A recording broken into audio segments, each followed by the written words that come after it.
Hello, beautiful, and welcome to the Prosperous Room and 3 ways to improve cash flow in your coaching business and support high-end coaching clients to thrive when they're working with you. So how can you have cash on hand for operations so you can pay your team, so you can invest in yourself, invest in your business, pay your bills, pay for Canva, your Zoom, all the subscriptions? How can you make sure that you're on top of what is in your P&L statement, in your cash flow statement, and you know what's going on in your business so you can make projected business decisions, not just another 10K month, but for the next year, next 5 years, next 10 years. So the first thing to make your life easy, make cash flow, to improve cash flow operations is one, to get paid in full. You get paid in full, you receive the money, you have the cash on hand. But a lot of coaches, me included, do payment plans. So what happens when you have payment plans? How do you make sure that invoices and accounts receivable come in and get paid? You need to automate so the bills, the invoices go out on the same day every month at the same time, and clients know to expect the bill on the 3rd, on the 15th or whatever. And when you're doing the contract, when you're onboarding your client, you explain to them how payment works. The invoice goes out, there's a payment link, they click the link and they pay. They don't have to jump through hoops. You make it as easy as possible for people to pay you. 2 things in your business: make it easy for them to find you and easy for them to pay you, okay? So automate, they click the link there. I see a lot of clients send out invoices that don't have a payment link in the invoice, and then you have to go look for how to pay you on the website. No, make it easy. 1 step click, pay. That's it.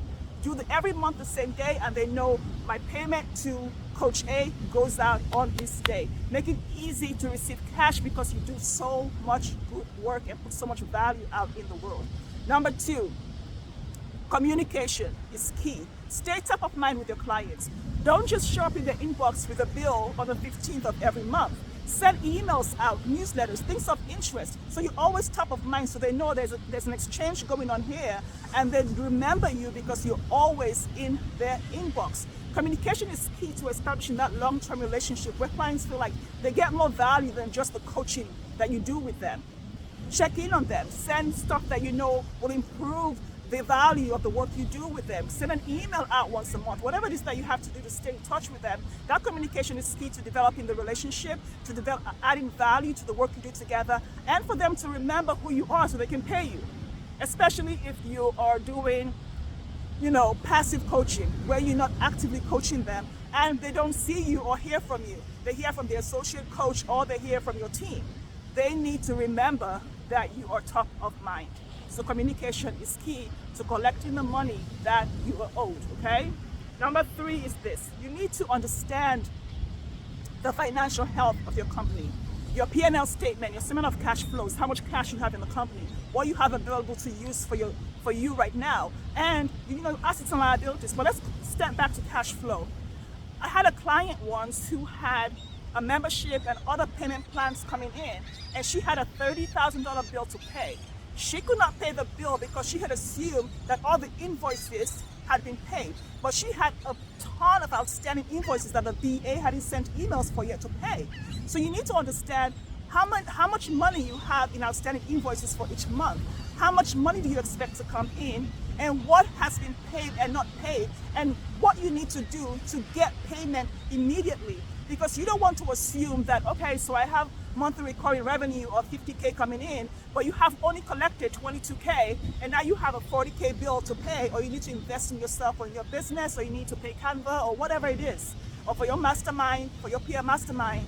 You need to know where your money is. What is the financial health of your business? It supports you to make projected business decisions that drive sales, because sales doesn't drive your business. Your business objectives drive sales. For you to make those business objectives, you need to know what your profits are, what's coming in, how much money you have, what you can invest in today, what you could invest in next month, and what the financial health of your company for the next 18 months looks like.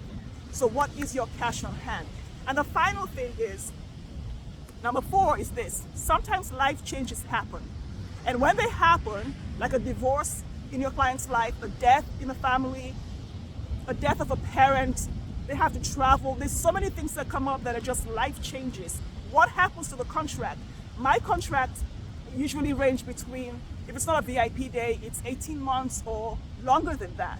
So what happens in those 18 months when life changes? Life happens. You have to to make a determination. Do I stick to the contract and say, you signed this contract, that's what it is? Or do you want to, understand where your client is, have a conversation with your client, understand what's going on in her life, and renegotiate the payment plan? My coaches have done that for me when life changes have come up, where they've renegotiated and we've had a creative payment plan to make sure that I have the space to grow and be able to pay and not feel like I'm in a tight little box. So how can you support your client to receive the value from you, to keep working with you, to keep investing in herself, in her life, relationship, or business, and still have the space to grow and pay you and not feel contracted, So how can you make it expansive for her? That's up to you as an individual coach to make that determination, based also on your financial health.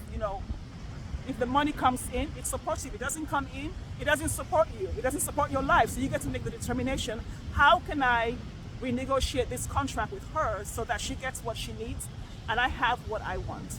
So let me know how this lands for you and how you're going to use this to maintain the financial health of your company, improve your cash flows in your business, and also support high-end coaching clients to add more value to their life, health, relationship, business, career, whatever it is that you're coaching on. Let me know how this lands for you.